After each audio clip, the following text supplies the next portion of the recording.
કેમ છો? મજામાં. આજનો સુવિચાર છે જીવનશૈલી લાઈફસ્ટાઈલ. આ સુવિચાર માસ્ટર મેજિશિયન અને પ્રોફેશનલ મેન્ટાલિસ્ટ એવા શ્રી અમિત કાલાંત્રી સાહેબે ખૂબ જ સારી રીતે લખ્યો છે. જીવનશૈલી લાઈફસ્ટાઈલ. જીવન સ્વસ્થ છે, પરંતુ જીવનશૈલી તેને બિન આરોગ્યપ્રદ બનાવે છે. મારા વાલા મિત્રો, જીવન બધાના એક સમાન જ હોય છે. ભગવાન જ્યારે આપણને દુનિયામાં લાવે છે ત્યારે બધાના શરીર એક સરખા જ હોય છે અને બધા એકદમ સ્વસ્થ જ હોય છે.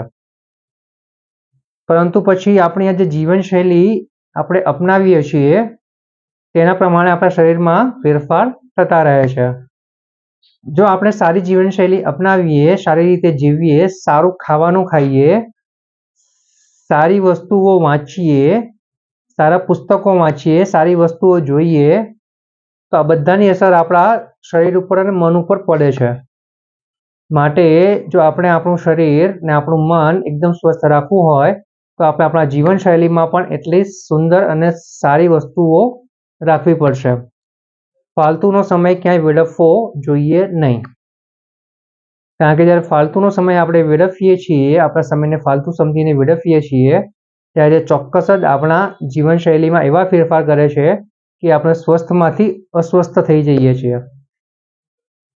માટે હંમેશા આપણે સમયના એક એક પળનો હિસાબ રાખવો જોઈએ અને હંમેશા સારું અને સાચું કરવાનું, સાથે સાથે સ્વસ્થ રહેવાનો અને સારા વિચારો મનમાં ઉતારવાનો પ્રયાસ કરવો જોઈએ. આ બધું જ આપણે આપણા જીવનશૈલીમાં એક ભાગરૂપે કરવું જોઈએ. જો આપણે આટલું કરી શકીએ તો આપણી જીવનશૈલી 100% સારી થઈ જશે અને આગળ જતાં આપણી જીવનશૈલીના હિસાબે આપણું જીવન પણ એકદમ સ્વસ્થ થઈ જશે. માટે આપણા સ્વસ્થ જીવનનો આધાર તે આપણી જીવનશૈલી જ છે. Thank you.